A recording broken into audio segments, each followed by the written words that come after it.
Thank you. Can you please introduce yourself to the court? Yes, my name is LaShante Whitaker, And Detective Whitaker, where are you currently employed?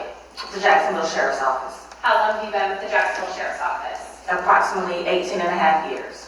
What unit are you currently assigned to? The Missing Persons Unit. And how long have you been a missing person? Roughly about 3 years. Prior to that unit, were you assigned to any other investigative units? Yes. What type of units? Burglary, sexual assault, integrity. Okay. What types of incidents do missing persons detectives typically investigate? We investigate runaways, mentally incompetent individuals, endangered individuals, possibly endangered individuals, elderly patients with dementia, Alzheimer's, an array of different things. Okay. On November 6th of 2019, did you become involved in the missing person investigation for a child named Taylor Williams? Yes. Were you actually the lead detective? Yes. Patrol first responds to these calls, correct? Yes. And then you respond? Correct, yes. Where did you respond to? I responded to the 661 Ivy Street. When you arrived there, were you introduced to the person that called in Taylor missing? Yes. And was that Breanna Williams? Yes. Did you speak with her outside of the Ivy Street house? Yes, I did. During that interview, did you make any observations of her behavior? I did. Can you tell the court about those? During our interview, I don't remember any crying. At a certain point, I had to ask her, could she put her cell phone down, because she was interacting on her cell phone, responding to phone calls, texts, as I was trying to conduct my interview with her. And she knew you were the detective there to try and find her little girl. She did. In your time as a missing persons detective, have you responded to other calls for missing children? I have. And in your training and experience, I know not all people are the same, but do parents generally respond in a certain way? They do. And what is that? They're usually hysterical, crying, upset, wanting to know the next move, what are we doing to find their children. It's just an array of emotions. Did this defendant ever ask what you all were doing to find Taylor? She did. Did she ever express any concerns for Taylor? She did. During that interview, did you learn about a second place that she had been living? I did. And was that 8787 Southside Boulevard? Yes. Did she volunteer this information? She did. You had to ask her about it? I did. Now, after your interview outside of the Ivy Street house, did you then walk through the house? Yes. Did anything strike you as odd? It did. Just walking through the house, everything, it just, for the most part, it seems staged, especially the baby's room. Okay, what do you mean by especially the baby's room? In her room, I don't remember seeing any toys, or I remember her having like a toddler bed in there, a pair of slippers next to the bed, and a box of crackers in the bed. I didn't see any crumbs or anything as if a baby had been eating in the bed or anything like that. Okay. Now, after your walkthrough, did you then go to the police memorial building to further interview the defendant? I did. And was this interview recorded? It was. At that point, was another unit brought in to assist in the investigation? Yes. What unit was that? It was our cold case, missing persons, our CART team, which is the child abduction team, the child abduction team. So they came in to do the interview with me. All right. Now, unlike that Ivy Street interview, was this defendant then read for Miranda rights? She was. Was this investigation now becoming a potentially criminal investigation? Yes.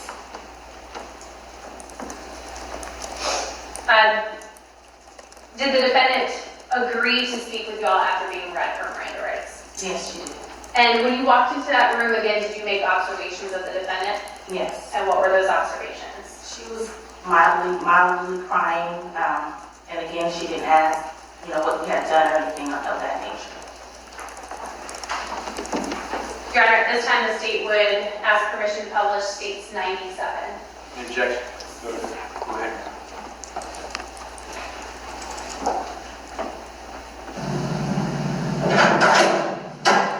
Hey, Breanna. Back again. You alright? You need anything, water or anything? You okay? You need the restroom or anything? You good? You sure? Alright. investigate, I'm sorry, need a special circumstance. I'm gonna, also record with a missing person again, right? Well, based on the investigation, the age of your child, and everything going on, they called, I'm also a detective, but I assigned to our cold case unit, which also has, I'm part of the CAR team, which is the child abduction response team. So, and I don't want to stress you out on that. Listen to me. Look, I just want to explain what I do, all right, and what resources, okay? I mean, the missing persons is doing an outstanding job. We can extend a little bit more than that, okay? And we have a little bit more specialty on that. So that's how I get involved, because we don't know what happened, okay? We don't know what's going on. We don't know after she left out of the house what happened to her. So this could be a criminal investigation. You understand what I'm saying? Listen to me. Okay, we're doing everything we can. We got everybody out there looking for. Okay, we've got everything going. But I want to make sure we cover everything. So as this proceeds, we don't know what we're going to have. Okay, but I want to make sure we cover everything and it explains to you in the beginning. All right, do you understand what I'm saying? And do you understand my role? Okay. We started out as a missing person, and it could still just be that way, a missing child that walked away. But what if something happened to her when she walked away, God forbid, okay? Then it may be criminal. So we're going to up the game a little bit, and we're investigating that, so that way we're not overlooking anything, okay? I don't mean to stress you out. You're stressed out enough as it is, but I want to be real about everything, okay? So based on that, what I'm going to do, and I would do with anybody that we're going to sit down and interview from here on out that would be involved, I'm going to advise you of your constitutional rights, okay? I know you came down here voluntarily, and you're agreeing to speak with us, but I just want to make sure, like I said, anybody that sits in this room we're going to talk to you about this investigation, we're probably going to advise your rights, okay? Have you ever been advised your constitutional rights before? Okay. Are you under the influence of any drugs or alcohol? Okay. You taking any medications for any illnesses or anything? Is that a no? If you just answer out loud for me. No. Okay. Do you suffer from any mental illness or anything? Okay. And I don't mean insult, Jack. You have to ask this question. You can't do it right. Okay. All right. What I am going to do, 11:13. I'm going to read this top line out loud. I'm going to have you read this top line out loud to me. And then I'm going to explain each of these rights to review out loud, okay? If you have any questions, just let me know. Just read that top line out loud to me. Yeah, the following rights under the United States Constitution. Okay, I'm going to read each of these rights to you just so you understand. You do not have to make a statement or say anything. Do you understand that? Anything you say can be used against you in court. Do you understand that, right? Is that yes? Yes. Okay. You have the right to talk to a lawyer for advice before you make a statement or before any questions are asked of you, and to have a lawyer with you during any question. Do you understand that? If you cannot afford to hire a lawyer, one will be appointed for you before any questioning if you wish. Do you understand that? If you do answer questions, you have the right to stop answering questions at any time and consult with a lawyer. Do you understand that? Do you understand what I'm reading to you right now? Do you have any questions about anything that I'm reading? Yes or no? Okay. What I need for you to do is initial each of these dots that I read to you and sign right there, and I'll sign everything so that I'll take a picture. And you need that.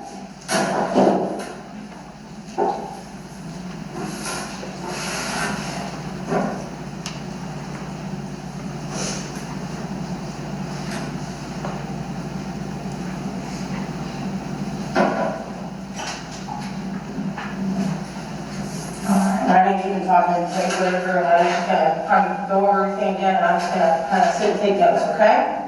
Okay, so Breanna, like I said, we're gonna talk to a lot of people today, and I hate that we have to keep asking you, some of the same questions over, but we just have to get clarity on some things, and like I said, she hasn't heard the story, so let's just start from the very beginning. Okay? You gotta speak a little bit louder so we can hear you. I'm going off at 5:30, and usually habit, and I got up like around maybe like a little before this. I'm not sure, because at that point I had to my phone, because I noticed that it had started getting like at 70 or something%. So I took it in the living room, and I charged.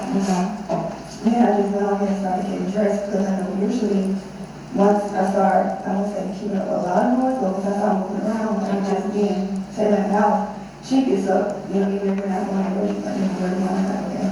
So I didn't bother, that's what her son, eventually she's gonna get up and start getting dressed.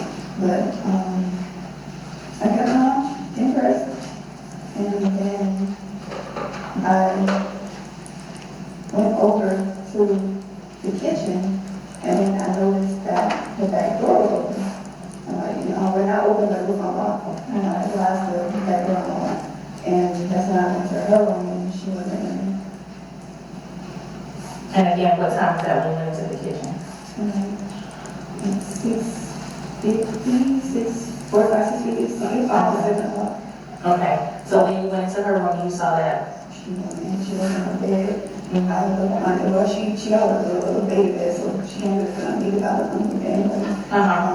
I checked her closet, then I went in my room, because my bed, I know she's gonna come in my room, like she's very well mannered, like she'll knock or anything like that, come in. And I checked in my bathroom, I checked my closet, she wasn't in there. So then I just started checking the cabinets, and she wasn't there either. I don't go outside, and I checked my car just to be sure that, I definitely didn't in the car. Okay. So, I was under the car, she wasn't there either. Then I went outside the garage, and I was supposed to go to the garage, she wasn't there. Then I walked right towards the bushes, but I didn't want to go too far back there because it was Florida. But I didn't, hear or anything, so I thought she's not back there either. Okay, then what? And then I just got her all, Okay. I can't find her. Okay. Now, prior to you waking up this morning and going into her room between 6:45 and 6:50 and noticing that she wasn't there based on the door being unlocked, what time did you see her before then? It was like around midnight. Around midnight? Okay. It was like either a little before or after, but it was like Okay, now did you put her to bed or did she get in the bed on her own? she already got home. Okay, did you Yeah, I make- think I made sure that she was in there. Okay. So around, you remember around the time she went to sleep or did y'all go to sleep at around the same time or what? I stayed up a little later than she did, like probably until 1 in the morning. Not really, one was probably like close to my room. Okay. So she went to bed between 12 and 12:30 and you went to sleep about 1 o'clock a.m. this morning. Did you check on her prior to you going to sleep? No. Okay, so you assumed that she was asleep? Okay. Did you hear any noise coming from her room or anything like that? Not from her room, but there was like, I can't explain it, like there were like when you drag something or you move something, like but it was coming from upstairs. And either way, like I just grab my gun and, walk around to make sure, there's nobody here. From upstairs of the house that you're in? And there are no stairs, that's the part that I didn't understand, but it definitely sounded like it was coming from the roof. Okay. Have you been up there? Is anything up there? I've up there. Okay. Now, how long have you been in that house? We've been in there for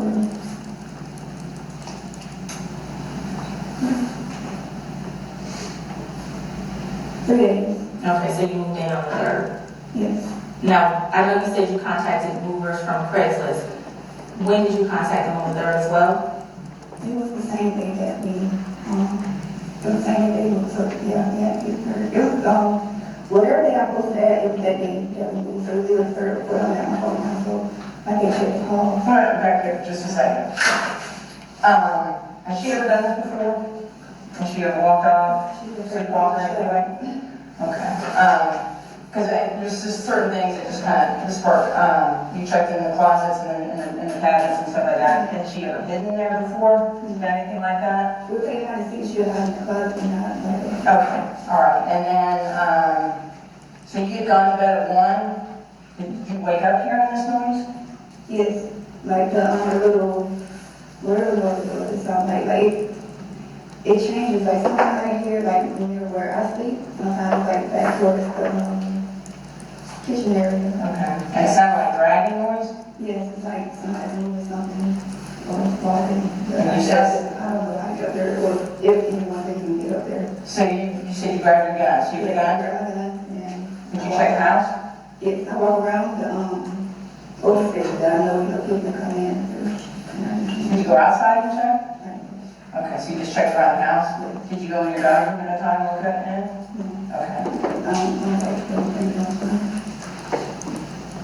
Okay, They are 15, Kelset Drug Age, and 911, Kimbrough? Kimber. Kimbrough. Are there any issued by the Navy? No. Okay, they're all owned by you? Okay. So you went around and checked the house, you checked the doors, I'm assuming? Everything was secured? And that was after 1 o'clock? Yes. So you went at 1, what time did you leave? Around 2 or 3. Okay, we'll cut you around 2 or 3. And dragging and moving, check the house. You didn't go in her room. And then you checked the doors. Okay, and everything was secured. Okay, I'm sorry, go ahead. So, if you heard the noise, why did you say you didn't go into her room? Cause I had one, I didn't want to go up in there again.